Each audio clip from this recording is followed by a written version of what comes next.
I hope you guys can hear me and see me okay. My name is Dr. Boyce Watkins. Welcome to drboycetv.com, the home for intelligent Black people. Now, a lot of you have seen what's been going on in the cannabis space. There's a lot of businesses being created, a lot of opportunities that have emerged, a lot of action happening, and a lot of you have asked me about it.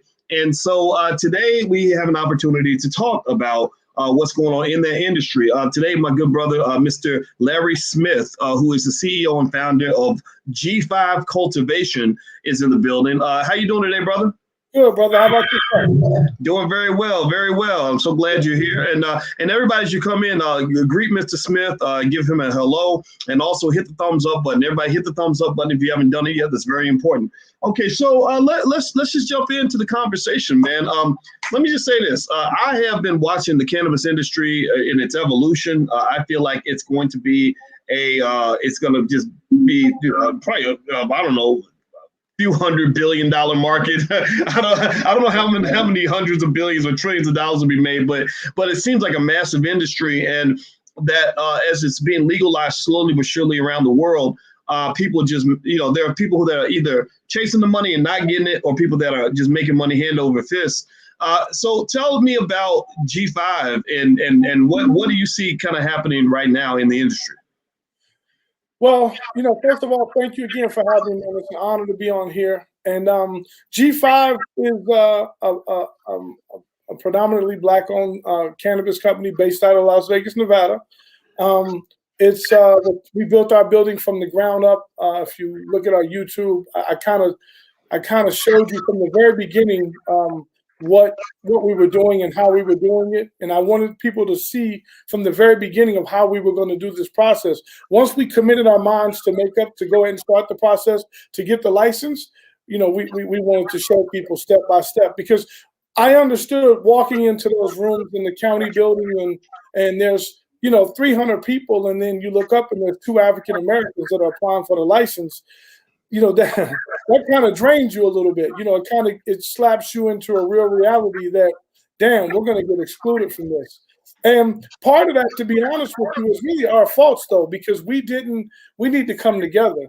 And for me, I felt like a lot of them, that's what they did. They came together, they formed their corporations, their businesses, and they put their money together, and they went. I mean, I would go into those meetings, Dr. Boyce, and see people that owed me money, doctors or attorneys that I deal with, they would owe me money, and they would be in a group, and I'd be like, yo, you just got money from me. How are you getting in this group, right? And then they would tell me little things they did, and they put their money together, and that's something we didn't do.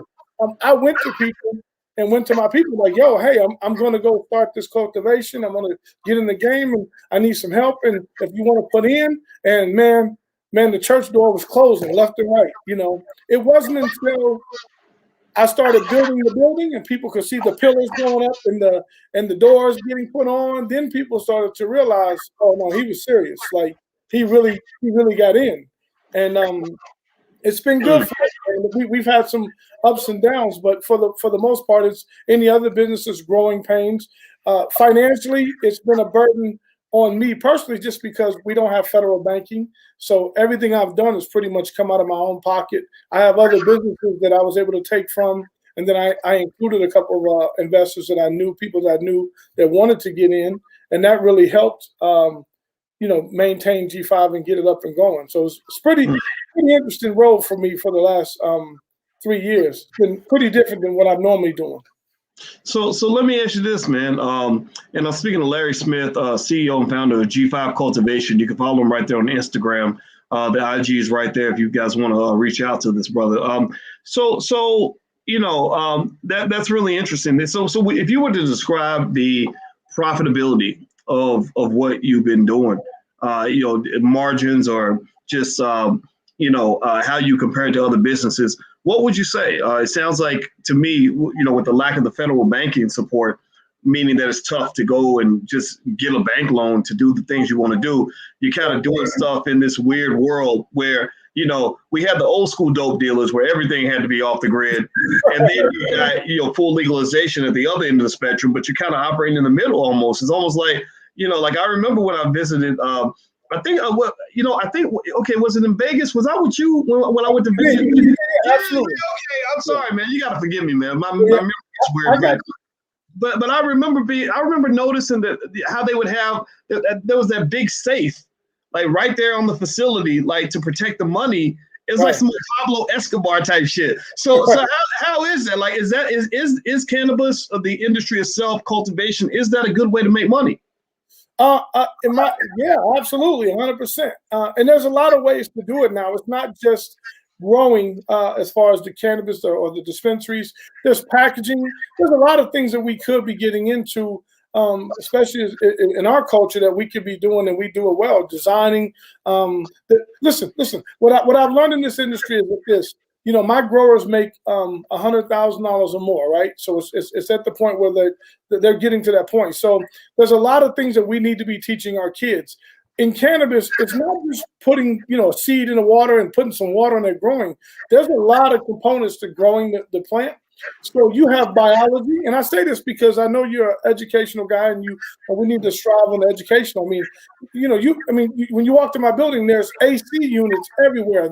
So that means we have to know AC, we have to know plumbing, the biology, the microbiology. There's so much science into what we're feeding the plants that it's ridiculous. It's just not pouring water in the plant. I mean, in my facility, we have 6,000 plants that are going normally at any given time. So you have to be on top of that. And there's agriculture. We have to worry about pest management because there's bugs that'll come and kill your crop. I mean, it's not as easy as they make it seem. And that's the one thing that I want to stress to people is it's not as easy. But I think we should be preparing our kids, our youth, to start getting back to forms of agriculture, growing. Because if we can grow a tomato, or a potato or greens, then we can grow these plants as well. And I think it's a market for our kids to get into. And there is a lack of really good growers. And what I mean by that is, when I first got in, you would have these growers that would come to me and say, "Hey, I grew, man, I'm a grower." And then you go, "Okay." And then they go, "What were you growing at?" "Well, my mom had a basement. I used to go in the basement, And it's a whole different ball game of growing, 30, 40 plants compared to 6,000 plants. And so I think that we need to really get in the game. It doesn't have to always be, on a ownership level as far as that. I mean, if you're a good grower, man, you're going to make some money. If you're a really good grower, we're going to pay you. I'm going to pay you if you're a really good grower. If you're not, you're going to be going around down the road. There's just so many streams of revenue to get into. Our profit margins are pretty good. Even with them being taxable, as the tax that they do implement on us, there's a big, heavy tax. It's a good industry right now, man. I mean, the pandemic, we didn't fold at all. I had people that once we got the building up who I would say, "Hey, listen, I want to be able to take G5 and go to other places. I want to go to Atlanta and buy buildings and buy land so I can get these projects up and duplicate what I have here in Vegas." And they didn't get it. And then once the pandemic hit, and then you start seeing that cannabis, man, I think we increased 140%. I mean, it was nonstop for us. It didn't stop at all.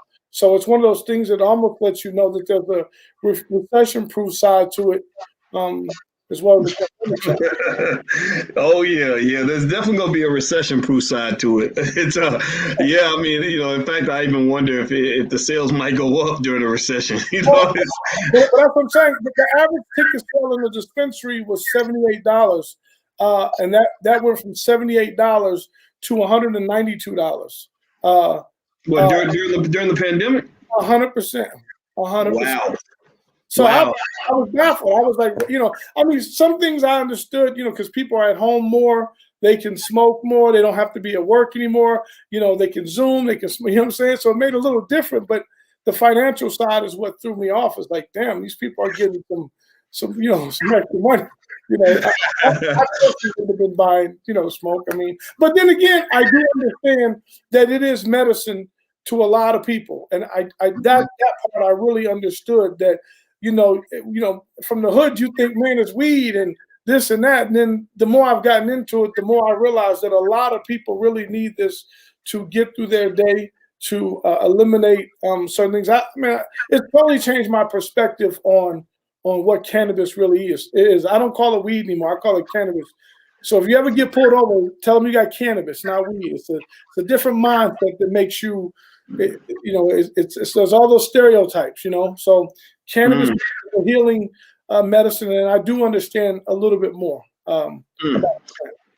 Wow. Well, everybody who just came in, I'm speaking with Mr. Larry Smith. He's the CEO and founder of G5 Cultivation. And that's G and the words 5 spelled out, right?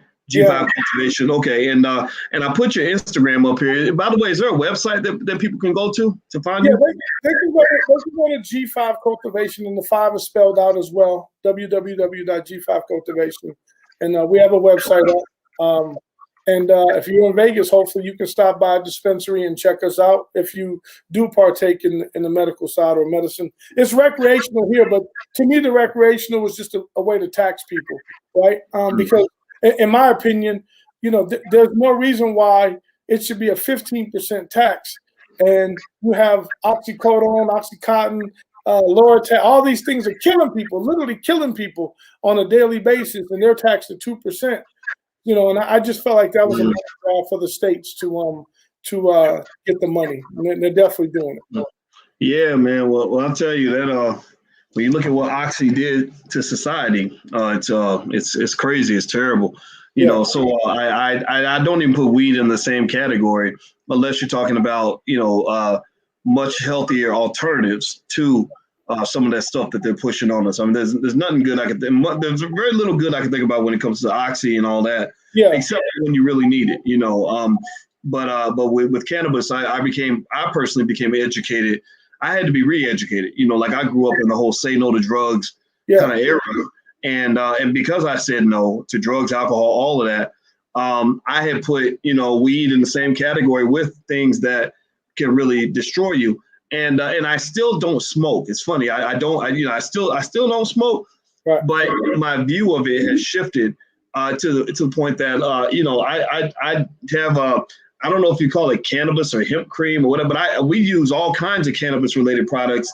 Absolutely. Like I found it was great to put on my legs after I finished running, and those things like that, right? And so it almost seems like it's easing into the mainstream psyche, and I'm almost guessing that it seems to me like we're not far from legalization in the United States. I mean, how far away do you think we are from just federal legalization where this just all goes out in the open?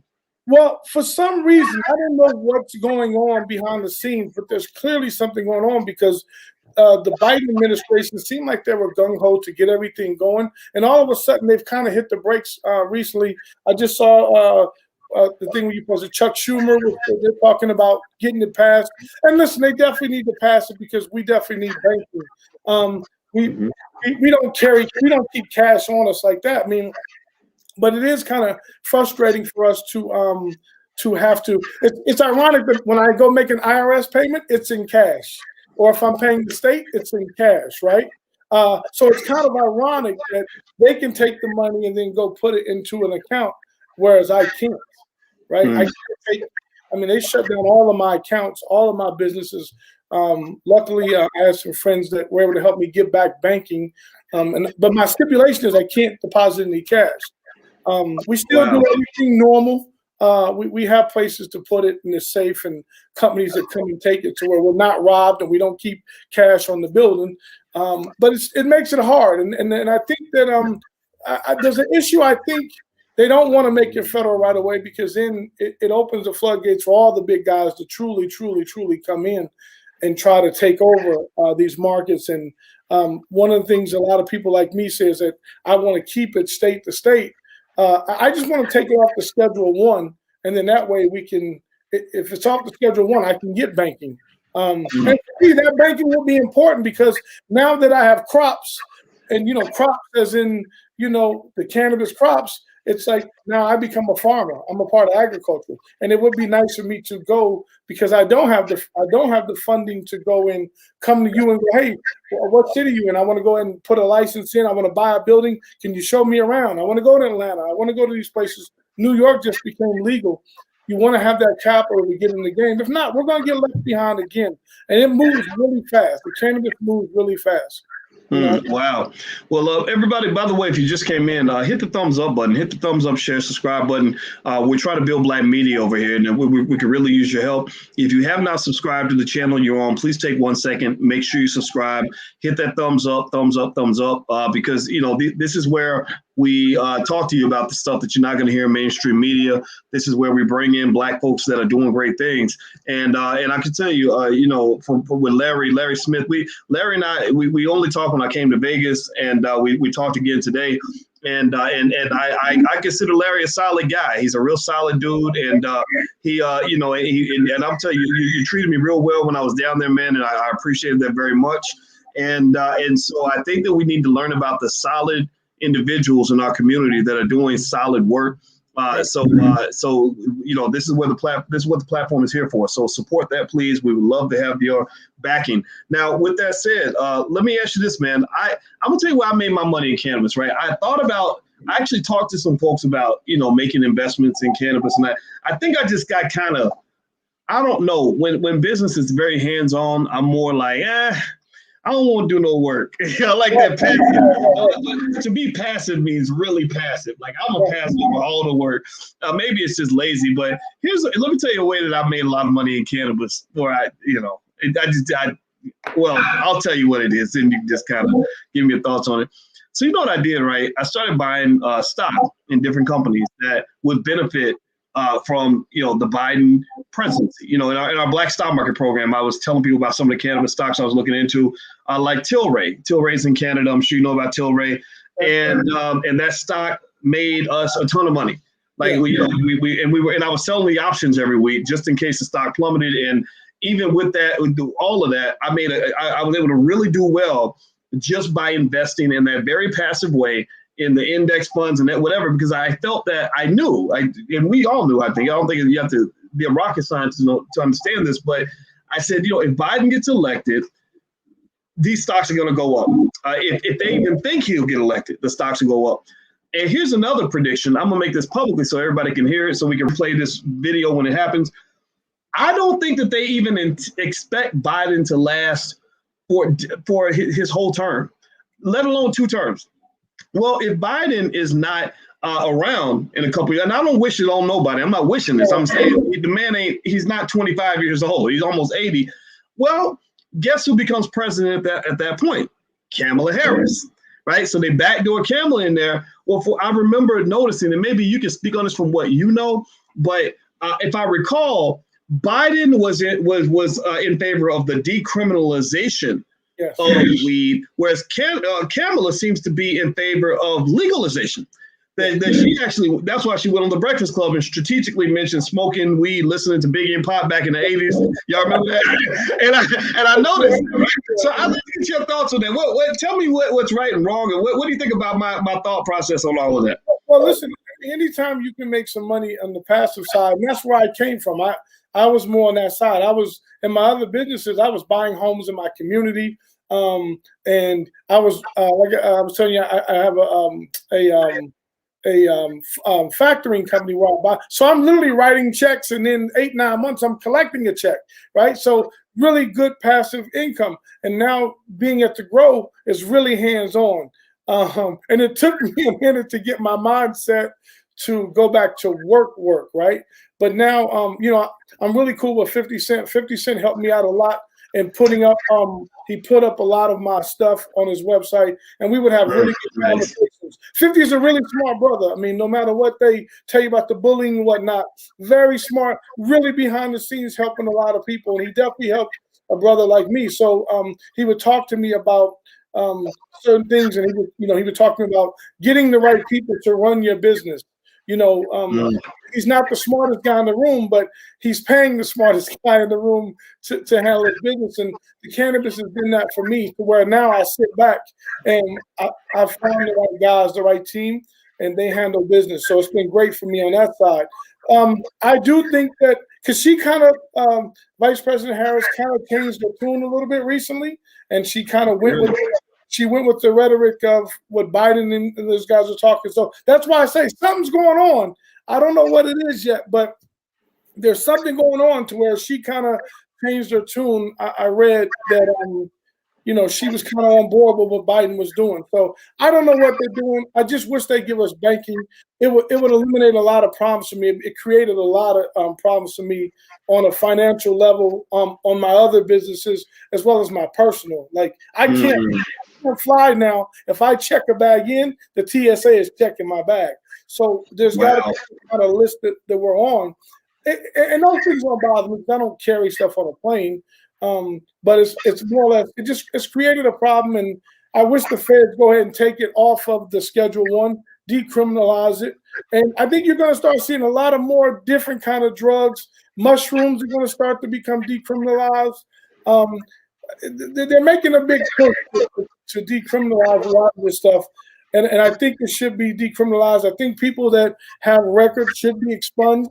It's a plant, for God's sake, at the end of the day. And it's a horrible law that they've obviously done to incarcerate, especially people of color, black and brown. We all know these. You've heard the stats. You've seen the stats of what they do. And it's time for them to stop. And, let us give us an opportunity to, stop making these licenses so hard to get when it comes to people of color, because they're still eliminating us. In Vegas, you had to have a minimum of $250,000 liquid for each license in order to get in the game. Well, I had that, but when you look at the brothers next to me, some of them might have been liquid. They couldn't show it all, right? Right. But black people have the money, and then like I said earlier, a lot of it's our fault too, because there was a lot of people that I went to that looked like me, and one, I think they were afraid. We don't trust each other a lot of times in our community. We're giving, it's a lot of money that you're giving me to put up. And then what I did learn too is that a lot of times when it comes to investing in our people, sometimes they don't realize they want everything fast, instant. So that's why I like the Instagrams, the fast food, everything is sped up for them. So when I would go to someone and go, hey, you're giving me 100,000 and it's going to be, you're going to get, 3 percentage points. And it might be a year and a half before we see any income. They look at me and go crazy and go, hey, this is weed, man. I could flip that in 2 days. And it's like, yeah, but I got a $25,000 power bill. It's not like I'm going to the hills in California and I'm picking it up, putting it in my trunk, putting in some baggies and selling it. I mean, I got overhead. It's a legitimate business now. I pay taxes, power bill, water bill, sewer bill. All of those things apply to me in a business. Unemployment tax. All of those things apply. So it's a different game, and we needed that capital. Luckily for us, we made it through. I had some bumps in the road. I got sued. Ended up going through a 5-day trial, winning the trial, and now the person was trying to get $1 billion from me, didn't do any work. Ended up the judge just granted us, they owe us $250,000. So it's one of those. Nice. Good for you. Yeah, thank you. Yeah. That legal stuff is not fun. It's and it's terrible because it can happen even when you did nothing wrong, and it's a pain, man. Well, I'm curious on a personal note. I noticed you got Darth Vader behind you. Is that your office that you're in right now? Well, yeah, this is my lean office. I'm a huge Star Wars fan. I believe in I know it sounds crazy, but I believe in the Force. I believe in doing right. I believe in the Jedi way, as you would say, right? So we take a lot of those principles from those movies, and we try to implement those in business. And I know some people look at me and go, "You really believe that stuff?" And I'm like, "Well, I believe in the principles of it." I don't know if you're a Star Wars fan or not, but hell yeah, I love that. That's why I noticed Darth Vader was behind you. I got all of them. I got the storm. Man, look at that! I didn't see the stormtrooper. Yeah, my office is full of It's full of Star. You come in my office, man. You're gonna see Yoda. You're gonna see everything going on. We're protected over here. The energy is good over here. Man, I love it. I love it. I've been watching The Mandalorian on Disney Plus, and that whole baby Yoda thing is just tripping me out. Seeing Yoda as a little infant. I think that's great, man, and I'm all for that. I think whenever people make fun of me, because my thing is I started playing video games for fun because I used to play them a lot. Back in the day, I said, well, let me play again, and then give me a chance to talk to my kids. And then I created a little Twitch channel, and what we do is we get on there. I'll play video games and talk about stocks. And I noticed a lot of young brothers were coming in there, and they're like, "Oh, Dr. Boyce, you play video games?" I'm like, "Yeah." I mean, maturity's, what we call maturity, I believe is kind of overrated. It's like, no, just be yourself, live your life. What fun is it to go out and succeed and make money and everything if you can't really have fun? Like, whatever the kid is inside of you, bring that kid out. It's okay. That's my Twitch channel, by the way. If anybody wants, I'll be on there today, actually.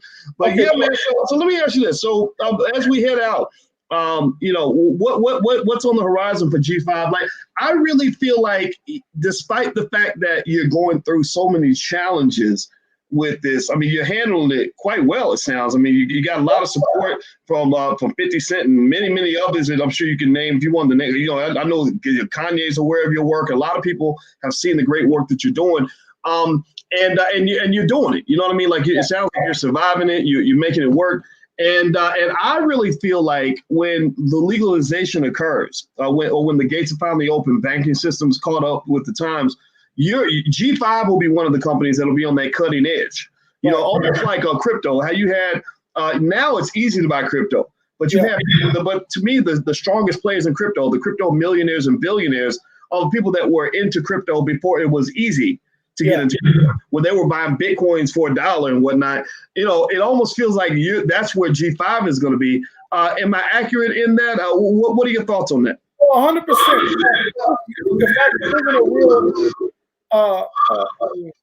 If I could live in a really good world, I would love to form a council of people that look like you and I, and to run them through to get them to understand that the licenses are worth something. And what's going to happen, in my opinion, is that it's all about distribution points. So if I can get a cultivation in Vegas, and I have one in Arizona, and I have one in California, Atlanta, Memphis, Texas, wherever we're going with it, and we can just go get the licenses.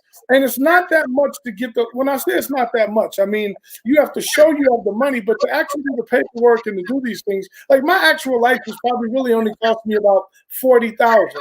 But what happens is, once you get the license, there's the value, right? You have a license.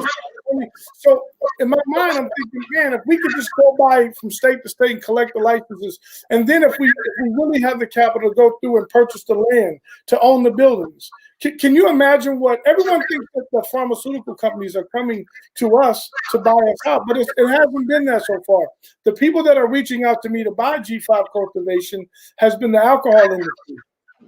And it's crazy because alcohol sales have dipped, right? And so to me, the way I look at it is, one of the guys that came to me was from Anheuser-Busch, and he told me, he goes, listen, we've dipped a little bit, but we figure if we pick guys like you up, and if they're smoking cannabis or they're drinking, it doesn't matter to us anymore. We own them both. The profit margin is good for us both. And so what I would love to see is us as Black people. Right now, I have one of my strains is Cameron Pink Mink from Dipset, and I have Big Baby Bud, which is he's a comedian out of North Carolina. And I always preach to them, like, man, if we could ever get everybody to put their funds together and work as a team and get these licenses. And it doesn't have to be a G5. It could be something else. I see Jay-Z's in the game now. I wish I was a part of his conversation, just to let him know, like, listen, you have the funds, to do it ourselves and rebuild it. It'll take us a little bit longer, like it always does. But in the end, that sell point is going to be phenomenal. And more important for me, I look at it like this. I have 2 kids. I have 2 children. My son's a firefighter, just became a firefighter. And my daughter just graduated. She graduated high school. She has a degree, 2-year degree fresh out of high school. So this is a legacy thing for me. This is what you and the other guy was talking about, leaving your kids something in generational wealth and handing it down and going. I think there's an opportunity for us to really expand. And I'm getting there. I'm slowly but surely getting licenses in other places. It's taking me a lot longer because we don't have the banking. And once again, our people don't trust as well. They think that we finna be out here on the yacht and the boat. And I was making money before all of this, so I got a couple coins. I was buying gold coins, and that's how I started. I was buying gold coins. I've been betting sports since I was 16.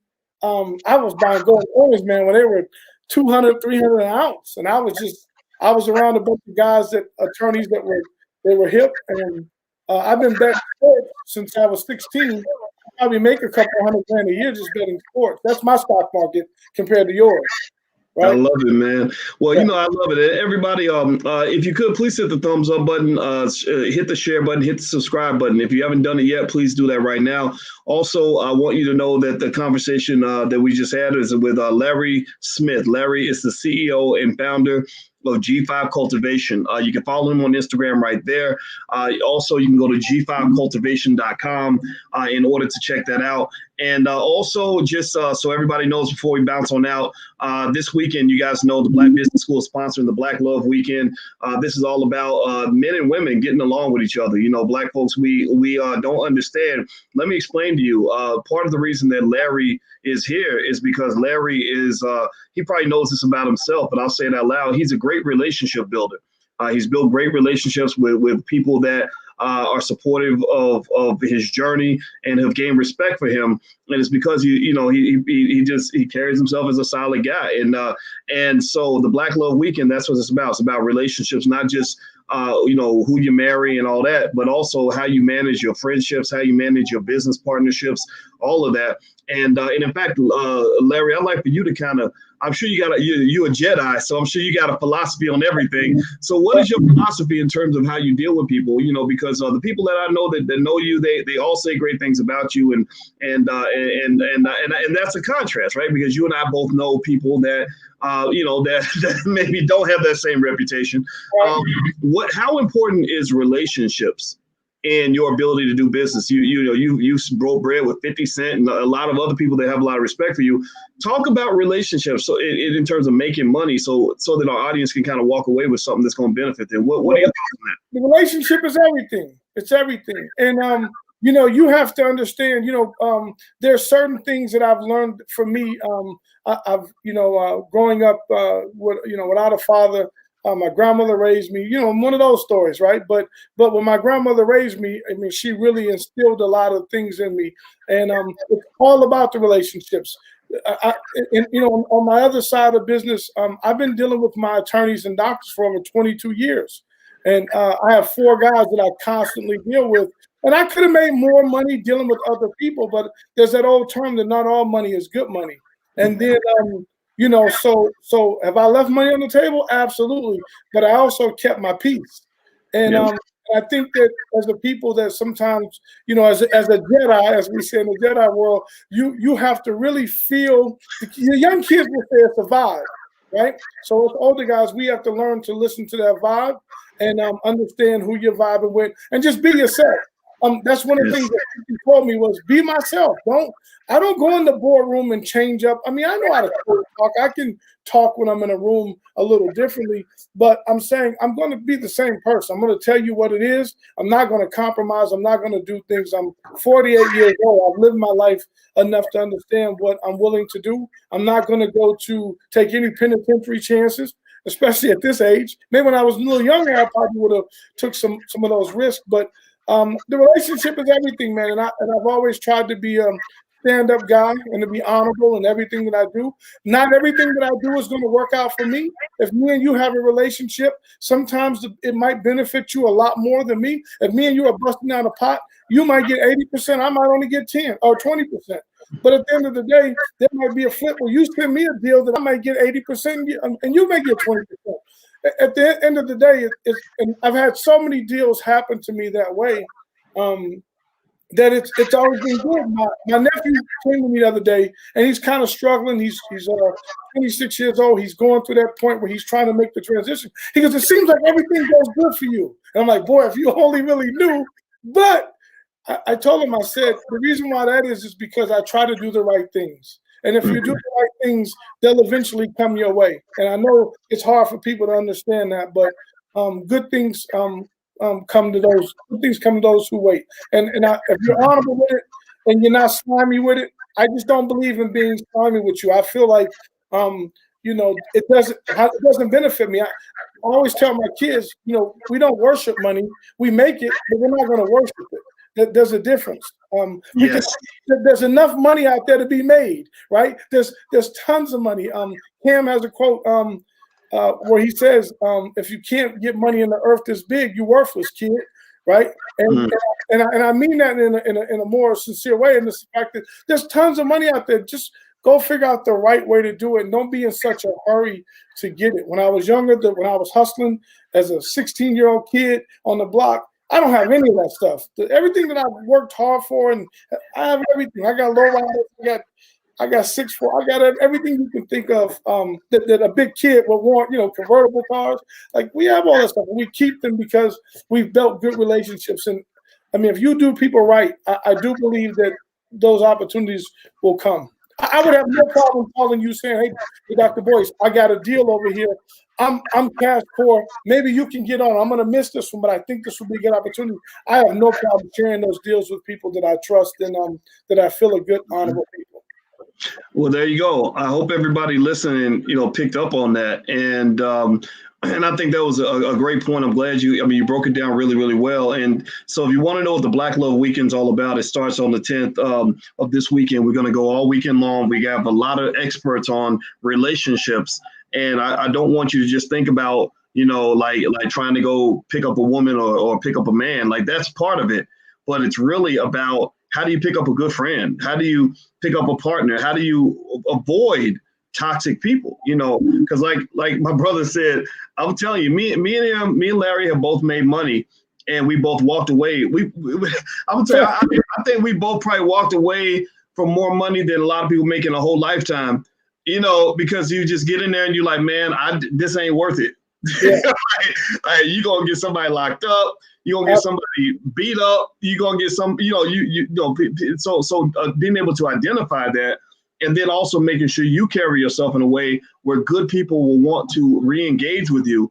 That brings abundance, man. And I cannot emphasize that to everybody in here. If you really want, think about it like anything else. Like, if you're a salesperson, if you're adding value to the person you're selling to, they're gonna want to buy from you. You don't even have to make a sale. Right? Or if you're fulfilling their need, they're going to want to support you. They're not going to do it out of the goodness of their heart. They're going to do it because it benefits them as well. So find good people, get in a space with good people. And what you'll find is that you'll just start seeing little money opportunities popping up everywhere. So Black Love Weekend is what we're going to talk about. We got licensed experts coming through. So everybody, please check that out. Now, let me give this brother's information before we head out. And I'm going to let you get the last word, Larry, before we go.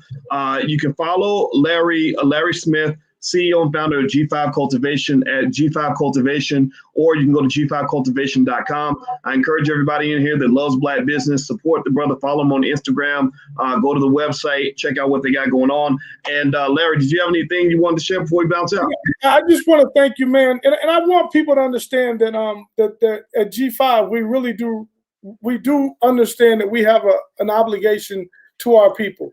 You're not going to catch me selling pounds out the back door. You're not going to, we really want to do things the right way. We represent the urban Black youth of America. So we want to make sure, and the brown of America, because so I just want to make sure that people understand that we do things the right way. We want to represent the culture. We want you guys to understand that we're doing it the right way. We've been incarcerated for this plant, and we want to make a change.